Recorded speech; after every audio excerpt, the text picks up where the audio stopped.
Hello everyone, general study के very important questions का आज अध्ययन करेंगे।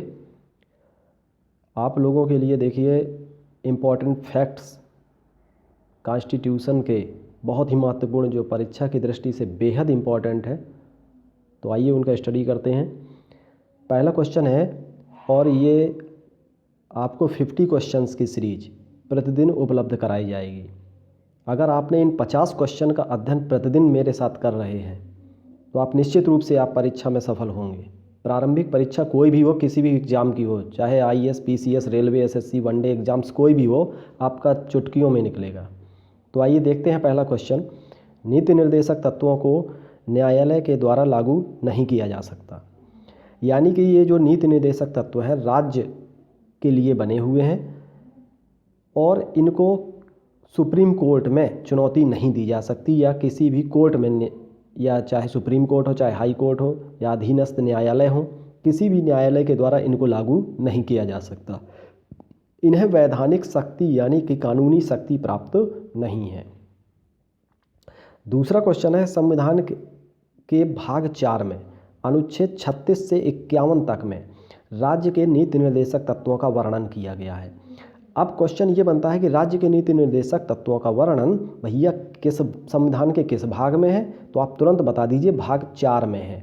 नीति निर्देशक तत्वों का वर्णन किस अनुच्छेद में है? अनुच्छेद 36 से 51 तक में है। याद रहेगा, ठीक है, भाग 4 36 से 51 रट लीजिए इसको। इसके बाद है तीसरा क्वेश्चन, मूल कर्तव्य का उल्लेख संविधान के किस भाग में है? तो मूल कर्तव्य का उल्लेख संविधान के भाग 4 का में है। ठीक है, पहले है नीति निर्देशक तत्व भाग 4 में, फिर भाग 4 का में है मूल कर्तव्यों का उल्लेख, और अनुच्छेद 36 से 51 तक नीति निर्देशक तत्वों का, और इसके बाद अनुच्छेद 51 का में ये मूल कर्तव्यों का उल्लेख है। अब भैया मूल कर्तव्यों की संख्या कितनी है? तो मूल कर्तव्यों की संख्या आप जानते हो कि 11 है। मूल कर्तव्यों की संख्या 11 यानी कि 11 है। नीति निर्देशक तत्व राज्यों के लिए बने हुए हैं। नीति निर्देशक तत्व किसके लिए बने हैं? राज्यों के लिए बने हुए। अब अगला क्वेश्चन बनता है कि नीति निर्देशक तत्व किनके लिए हैं? ये राज्यों के लिए है, ठीक है। और जो मूल कर्तव्य होते हैं ये नागरिक या व्यक्तियों के लिए होते हैं। तो नीति निर्देशक तत्वों का पालन किसको करना है? राज्य को करना है। और मूल कर्तव्यों का पालन व्यक्तियों के लिए है, ठीक है। अब अगला क्वेश्चन बनता है कि मूल अधिकार का उल्लेख संविधान के किस भाग में है? तो संविधान के भाग 3 में है, अनुच्छेद 12 से 35 तक, ठीक है। भाग 3 में मूल अधिकार, भाग 4 में राज्य के नीति निर्देशक तत्व, भाग 4 का में मूल कर्तव्य। याद रहेगा आपको। इसके बाद नेक्स्ट क्वेश्चन है, 8वां क्वेश्चन है, केसी हेयर ये संविधानविद हैं। इन्होंने कहा था कि भारत एक अर्धसंघात्मक राज्य है। भारत कैसा राज्य है? एक अर्धसंघात्मक राज्य है। इसके बाद आइए 9 नंबर क्वेश्चन कि नागरिकता का उल्लेख संविधान के भाग 2 में अनुच्छेद 5 से 11 तक इसका वर्णन है। तो नागरिकता का उल्लेख संविधान के भाग 2 में अनुच्छेद 5 से 11 तक इसका उल्लेख है। नेक्स्ट, भारत में ब्रिटेन के समान एकल नागरिकता का प्रावधान है। यानी कि जो अपने इंडिया में एकहरी नागरिकता का प्रावधान है, यहाँ केंद्र और राज्य की अलग अलग नागरिकता नहीं मिलती है, यहाँ पूरे देश की नागरिकता मिलती है। और ये सिस्टम ब्रिटेन में भी है। तो यानी कि दोनों देशों में, भारत और ब्रिटेन दोनों देशों में एकल नागरिकता का प्रावधान है। अमेरिका में दोहरी नागरिकता का प्रावधान है। अमेरिका में केंद्र की भी मिलती है और प्रांतों की भी मिलती है, ठीक है। नेक्स्ट, नागरिकता के संबंध में विधि बनाने की शक्ति किसे दी गई है? तो ये अपने पार्लियामेंट संसद को दी गई है, ठीक है। यहाँ पर क्वेश्चन बनता है कि संसद किससे मिलकर बनती है? लोकसभा, राज्यसभा प्लस राष्ट्रपति से। तो नागरिकता के संबंध में कानून बनाने की शक्ति किसके पास है? संसद के पास है। भारत में कुल कितनी क्षेत्रीय परिषदें हैं? 5 क्षेत्रीय परिषदें हैं। Very important question. नेक्स्ट, क्षेत्रीय परिषदों का गठन किसके द्वारा किया जाता है? ये राष्ट्रपति जी के द्वारा किया जाता है। ठीक है, क्षेत्रीय परिषदों का गठन राष्ट्रपति के द्वारा किया जाता है। नेक्स्ट, भाषाई आधार पर गठित होने वाला पहला राज्य कौन सा है? तो ये है आंध्र प्रदेश। अब प्रश्न बनता है कि आंध्र प्रदेश का गठन भैया कब हुआ था? तो ये 1 अक्टूबर 1953 ईस्वी को हुआ था। भाषा के आधार पर गठित होने वाला पहला राज्य आंध्र प्रदेश, और आंध्र प्रदेश का गठन 1 अक्टूबर 1953 ईस्वी को हुआ था। राज्य पुनर्गठन आयोग ये कब बनाया गया? राज्य पुनर्गठन आयोग सन 1953 ईस्वी को बनाया गया। इसके अध्यक्ष कौन थे? फजल अली थे। सदस्य कौन थे? KM पानिक्कर और हृदयनाथ कुंजरू। तो राज्य पुनर्गठन आयोग के अध्यक्ष फजल अली थे। इस आयोग की स्थापना कब हुई? सन 1953 ईस्वी को। याद रहेगा आपको। ठीक है, फजल अली सदस्य थे, KM पानिक्कर, हृदयनाथ कुंजरू। नेक्स्ट, देश में स्वतंत्रता के समय कितनी देसी रियासतें थीं? तो 562 देसी रियासतें थीं। संविधान भारत में सर्वोच्च है, सर्वोपरि है। संविधान सर्वोपरि है। ब्रिटेन में संसद की सर्वोच्चता है। अमेरिका में न्यायपालिका की सर्वोच्चता है। समझ रहे हैं?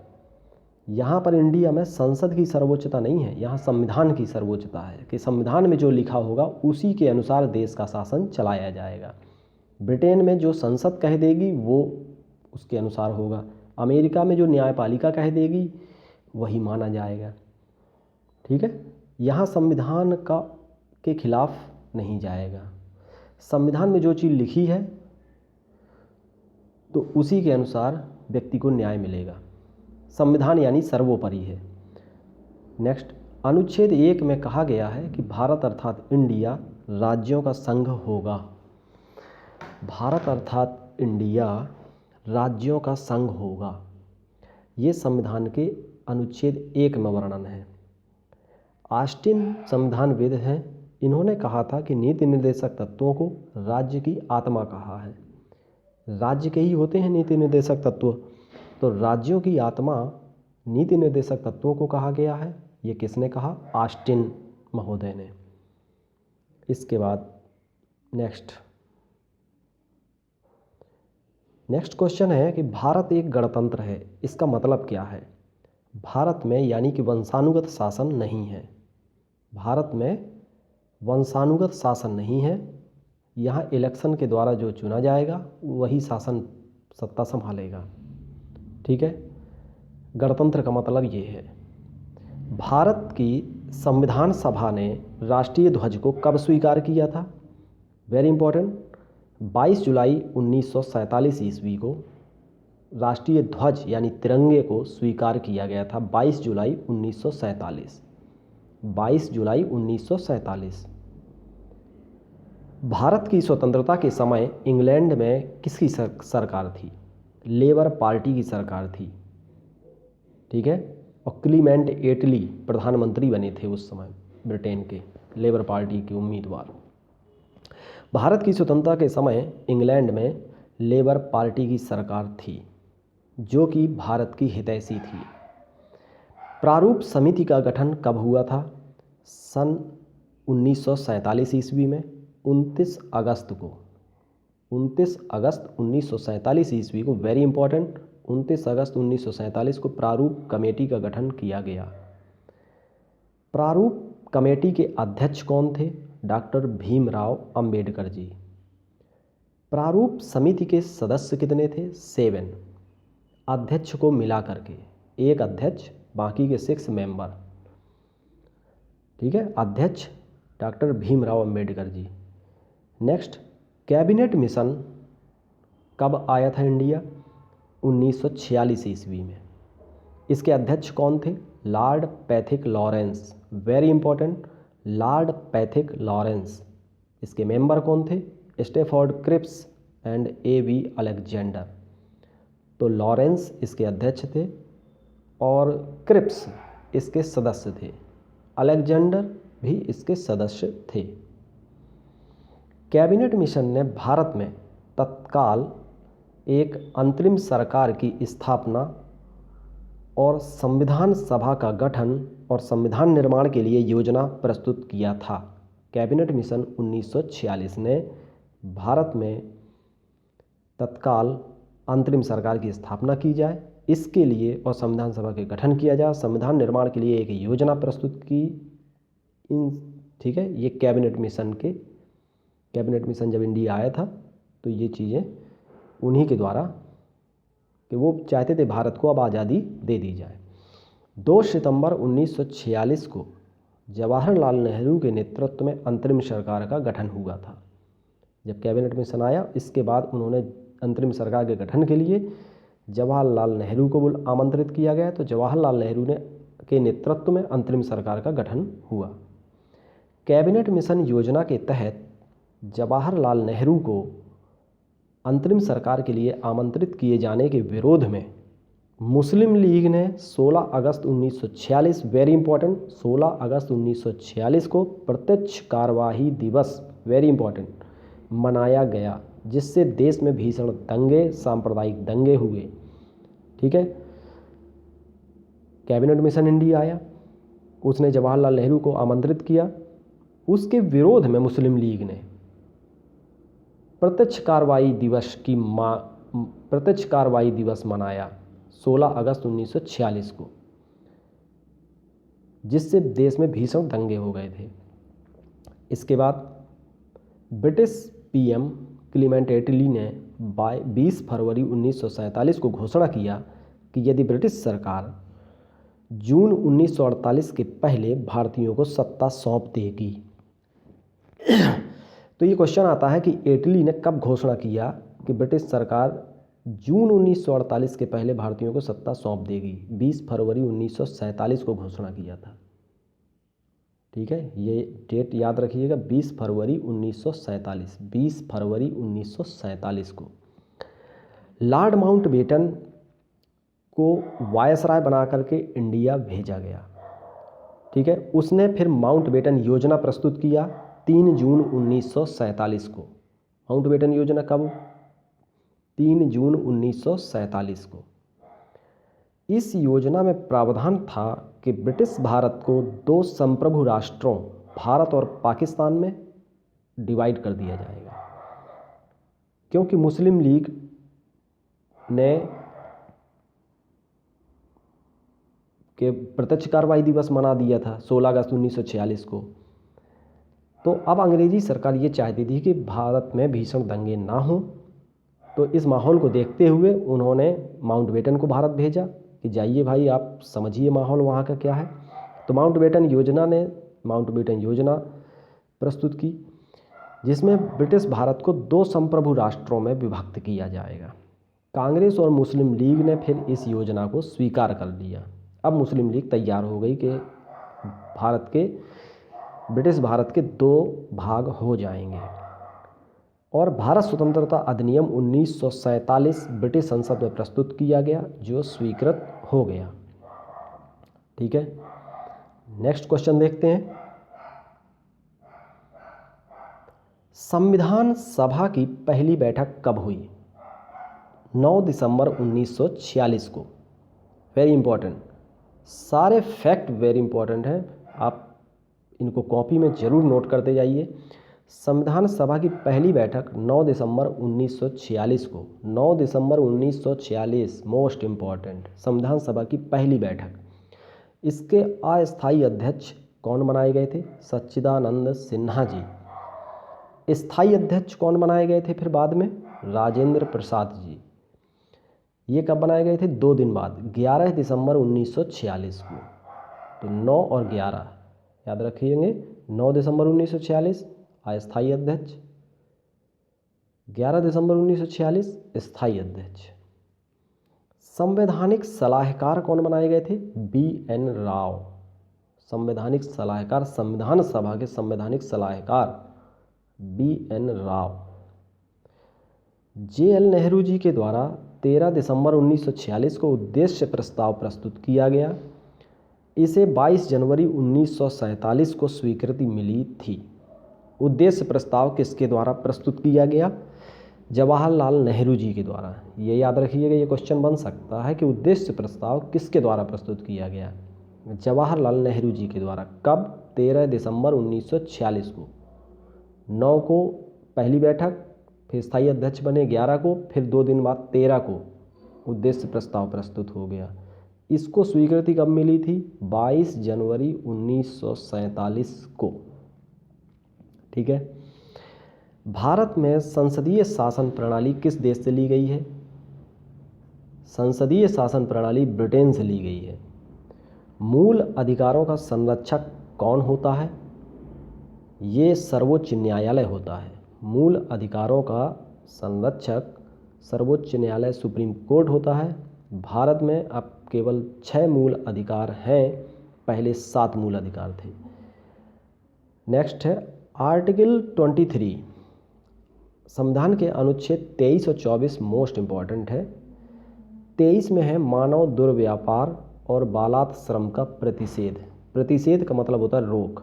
बालात श्रम मतलब ज़बरदस्ती किसी से आप श्रम नहीं करवा सकते, यानी कि बंधुआ मजदूरी नहीं करवा सकती। दुर्व्यापार, मानव दुर्व्यापार मतलब मानव का व्यापार नहीं किया जा सकता। देह व्यापार, ये इस तरह के व्यापार नहीं किए जा सकते मनुष्य के। यह अनुच्छेद 23 में है। अनुच्छेद 24 में कारखानों में बालकों के नियोजन पर रोक लगाई गई है, यानी कि बच्चों के शोषण पर रोक है। बच्चों का किसी भी प्रकार से शोषण नहीं होगा।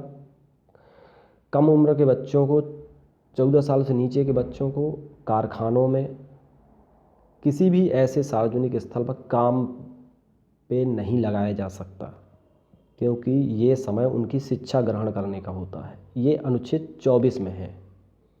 और 23 में है मनुष्य का व्यापार नहीं किया जा सकता, उनसे ज़बरदस्ती आप बंधुआ मजदूरी नहीं करवा सकते। ठीक है। 24 फिर बच्चों के लिए है। भारत के मूल संविधान में 7 मूल अधिकार थे, किंतु 44वें संविधान संशोधन 1978 के द्वारा संपत्ति का अधिकार हटा दिया गया। अब केवल 6 मूल अधिकार हैं। तो संपत्ति का मूल अधिकार था एक, वो हटा दिया गया। किस संविधान संशोधन द्वारा? 44वें संविधान संशोधन 1978 के द्वारा।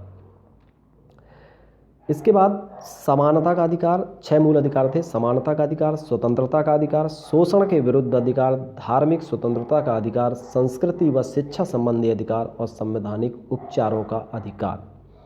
ये 6 मूल अधिकार हैं, याद रख लेंगे आप। समानता, स्वतंत्रता। अब स्वतंत्रता भी 2 प्रकार की, एक धार्मिक स्वतंत्रता भी है, और शोषण के विरुद्ध अधिकार, संस्कृति और शिक्षा संबंधी अधिकार और संवैधानिक उपचारों का अधिकार। यानी कि उपर्युक्त मूल अधिकारों का उल्लंघन होता है तो आप कोर्ट में जा सकते हैं। ये संवैधानिक उपचारों के अधिकार में है। संपत्ति का अधिकार, ये मूल अधिकार था पहले, इसको हटा करके कहाँ डाला गया? अनुच्छेद 300 का में। अब ये मूल अधिकार नहीं रह गया, ये एक विधिक अधिकार यानी कि कानूनी अधिकार बनके ही रह गया है। ये केवल मात्र एक विधिक अधिकार बनकर के रह गया है। संपत्ति का अधिकार। राष्ट्रपति को 3 प्रकार की वीटो शक्तियां हैं। कितने प्रकार की? 3 प्रकार की। पहला है आत्यांतिक वीटो, दूसरा है निलंबनकारी वीटो और तीसरा है जेबी वीटो। आत्यांतिक वीटो होता है कि विधेयक पर राष्ट्रपति अनुमति नहीं देता है। निलंबनकारी वीटो संसद को पुनर्विचार के लिए भेज देता है। जेबी वीटो अनुमति दे या ना दे, ये वाला। ठीक है। आत्यांतिक, निलंबनकारी और जेबी यानी कि पॉकेट वीटो। इसके बाद है वित्त आयोग, वेरी इंपॉर्टेंट। वित्त आयोग का उल्लेख किस अनुच्छेद में है? अनुच्छेद 280 में। इसकी नियुक्ति कौन करता है? राष्ट्रपति महोदय करते हैं।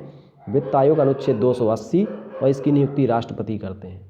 भारत सरकार का पहला विधिक अधिकारी कौन होता है? महान्यायवादी होता है। भारत सरकार का प्रथम विधि अधिकारी महान्यायवादी होता है, यानी कि कानूनी अधिकारी कौन होगा? पहला महान्यायवादी। महान्यायवादी का उल्लेख संविधान के भाग 5 में है। ठीक है। अनुच्छेद 76 में, भाग 5 अनुच्छेद 76। महान्यायवादी की नियुक्ति कौन करता है? राष्ट्रपति महोदय करते हैं। इनकी योग्यता क्या होती है? उच्चतम न्यायालय का न्यायाधीश बनने की योग्यता होनी चाहिए। वह सभी न्यायालयों में सुनवाई कर सकते हैं। वह संसद की कार्यवाहियों में भाग लेता है, लेकिन मतदान वहाँ नहीं कर सकते क्योंकि वो संसद का सदस्य होता ही नहीं है महान्यायवादी। ठीक है। और महान्यायवादी सरकार के खिलाफ मामलों में न्यायालय में सुनवाई नहीं कर सकता। ठीक है। महान्यायवादी का उल्लेख संविधान के भाग 5 में अनुच्छेद 76 में नियुक्ति, राष्ट्रपति, योग्यता, सुप्रीम कोर्ट का न्यायाधीश बनने की योग्यता, सुप्रीम कोर्ट का न्यायाधीश बनने की योग्यता होनी चाहिए।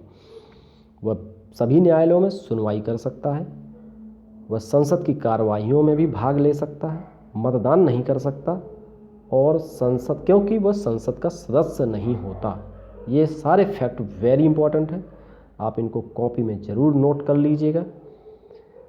ठीक है।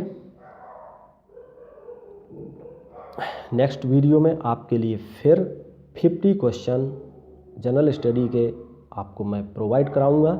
इंतज़ार करिए नेक्स्ट वीडियो का। Thank you.